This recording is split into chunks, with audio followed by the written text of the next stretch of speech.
And I immediately thought, well, he gives me like a kicker-size shirt. So literally my first day of practice, I had an inside-out Missouri State football shirt on practicing. And I'm thinking, what in the world did I get myself into here?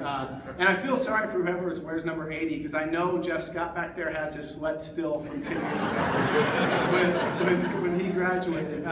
So we got through football practice, and then there's the living situation. I had nowhere to live. I didn't know anybody. I just left Missouri State less than a week, and so thankfully one of the fraternities let me crash at their place for free. There was a catch though. The beds were for paid fraternity members, so they let me sleep in my first week here on a reclining chair. So I slept on the reclining chair for the first week, and then thankfully 5 of my new teammates who didn't know me very well went ahead and accepted me and let me live in their dining room. And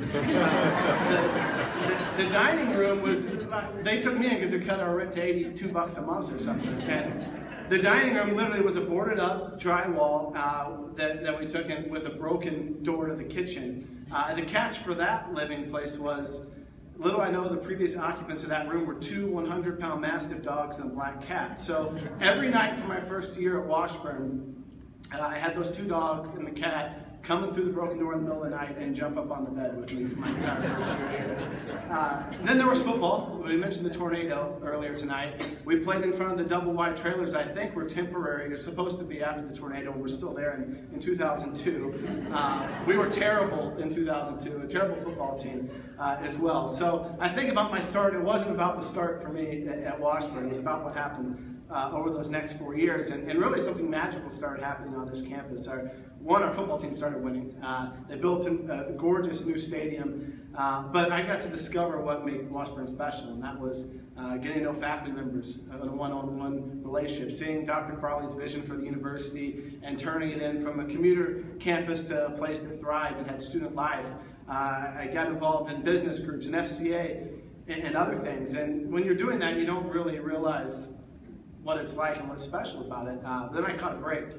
2 days before I graduated in 2005, I got a call from an NBA Hall of Famer. His name is Pat Williams. He's a former GM of the Orlando Magic. He's the guy that drafted Shaq, Charles Barkley, traded for Penny.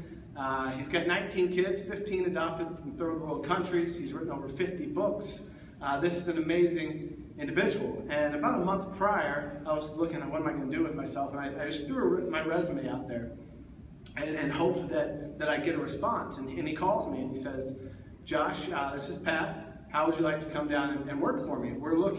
You're exactly what we're looking for. I'm like, what is that? He said, we're looking for someone who's a student athlete, one, but I want a student athlete who was involved in more than athletics, that was able to be involved in their campus, was able to be involved in business groups and those things. And at that moment was when I realized that it wasn't anything that I had done. It was the culture around Washburn and athletics and this school in general, especially for student athletes, that allowed us to be committed to our sport, but do more than just be an athlete at this school. People say student athlete all the time. That's exactly what I was here.